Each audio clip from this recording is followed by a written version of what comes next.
For the first time in history, people and machinery are working together, realizing a dream. A uniting force that knows no geographical boundaries without regard to race, creed, or color. A new era where communication truly brings people together. This is the dawn of the net. Want to know how it works? Click here to begin your journey into the net. Now, exactly what happened when you clicked on that link? You started a flow of information. This information travels down into your own personal mailroom, where Mr. IP packages it, labels it, and sends it on its way.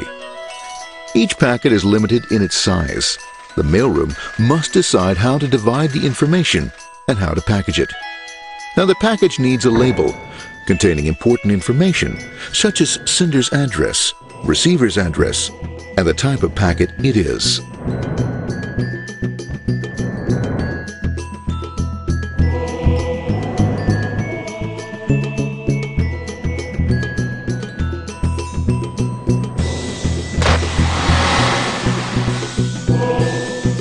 Because this particular packet is going out onto the internet, it also gets an address for the proxy server, which has a special function, as we'll see later. The packet is now launched onto your local area network, or LAN. This network is used to connect all the local computers, routers, printers, etc. for information exchange within the physical walls of the building. The LAN is a pretty uncontrolled place, and unfortunately, accidents can happen.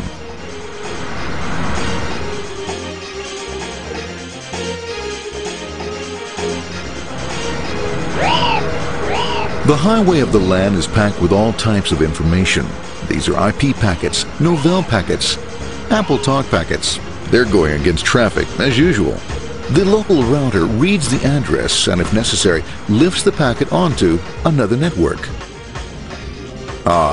The router, a symbol of control in a seemingly disorganized world. Whoops, sorry about that. Let's go with this one here, this one here.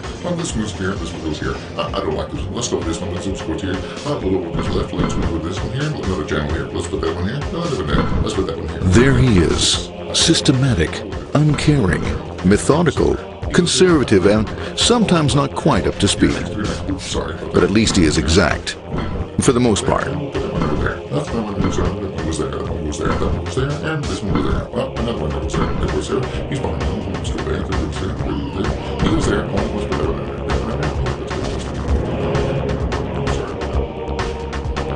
there. As the packets leave the router, they make their way into the corporate intranet and head for the router switch. A bit more efficient than the router switch plays fast and loose with IP packets, deftly routing them along their way. A digital pinball wizard, if you will. Here we go, here comes another one, and it's another. Watch this, Mom. Here goes, whoop, around the back. Hey, in there, over the left, over the right, over the left, over the right. You got it, here it comes, right down, he shoots, he scores, it's going. Hey, wait, watch out, here comes another one. Oh, here we go, and it's gone, As packets arrive at their destination, they're picked up by the network interface, ready to be sent to the next level. In this case, the proxy. The proxy is used by many companies as sort of a middleman in order to lessen the load on their internet connection, and for security reasons as well. As you can see, the packets are all of various sizes, depending upon their content.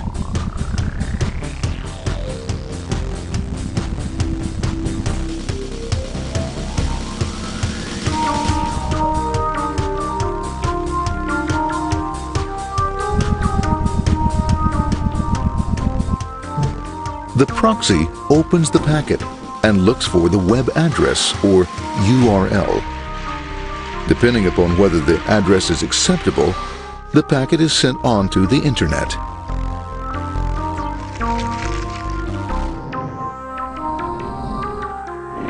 There are, however, some addresses which do not meet with the approval of the proxy, that is to say, corporate or management guidelines.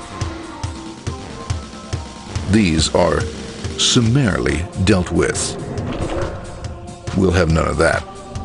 For those who make it, it's on the road again.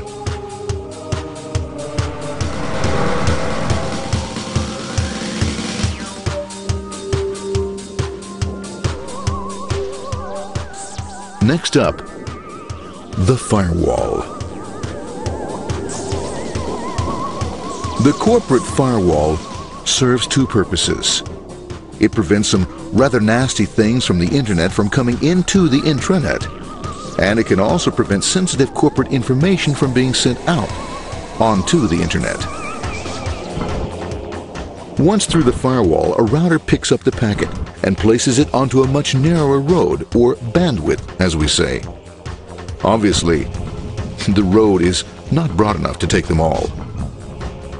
Now you might wonder what happens to all those packets which don't make it along the way. Well, when Mr. IP doesn't receive an acknowledgement that a packet has been received in due time, he simply sends a replacement packet. We are now ready to enter the world of the Internet. A spider web of interconnected networks which span our entire globe. Here, routers and switches establish links between networks. Now, the net is an entirely different environment than you'll find within the protected walls of your LAN. Out here, it's the Wild West. Plenty of space, plenty of opportunities, plenty of things to explore and places to go. Thanks to very little control and regulation, new ideas find fertile soil to push the envelope of their possibilities. But because of this freedom, certain dangers also lurk. You'll never know when you'll meet the dreaded ping of death. A special version of a normal request ping, which some idiot thought up to mess up unsuspecting hosts. The paths our packets take may be via satellite, telephone lines, wireless, or even transoceanic cable. They don't always take the fastest or shortest routes possible, but they will get there. Eventually. Maybe that's why it's sometimes called the worldwide wait. But when everything is working smoothly, you can circumvent the globe 5 times over at the drop of a hat. Literally. And all for the cost of a local call or less. Near the end of our destination, we'll find another firewall.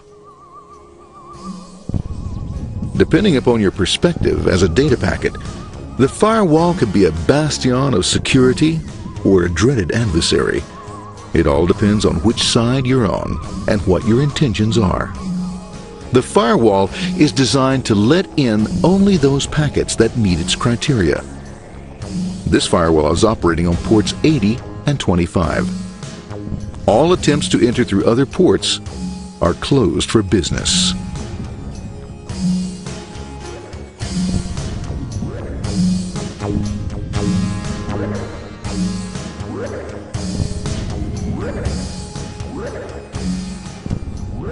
Port 25 is used for mail packets, while Port 80 is the entrance for packets from the Internet to the web server. Inside the firewall, packets are screened more thoroughly. Some packets make it easily through customs, while others look just a bit dubious. Now, the firewall officer is not easily fooled, such as when this ping of death packet tries to disguise itself as a normal ping packet. It's okay, go on. It's okay. No problem. Have a nice day. Be out of here. Bye. For those packets lucky enough to make it this far, the journey is almost over. It's just a lineup on the interface to be taken up into the web server. Nowadays, a web server can run on many things, from a mainframe to a webcam to the computer on your desk. Why not your refrigerator? With a proper setup, you can find out if you have the makings for chicken cacciatore or if you have to go shopping. Remember, this is the dawn of the net. Almost anything's possible. One by one, the packets are received, opened, and unpacked. The information they contain, that is, your request for information, is sent on to the web server application.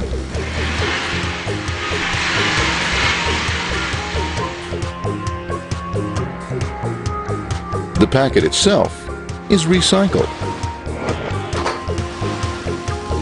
ready to be used again, and filled with your requested information.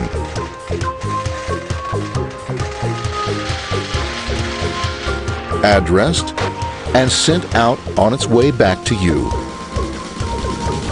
Back past the firewall, routers, and on through to the internet. Back through your corporate firewall.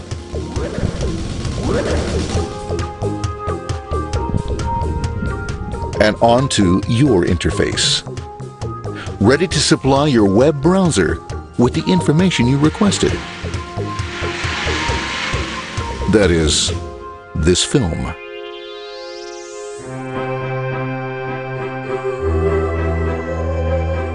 Pleased with their efforts and trusting in a better world, our trusty data packets ride off blissfully into the sunset of another day, knowing fully they have served their masters well.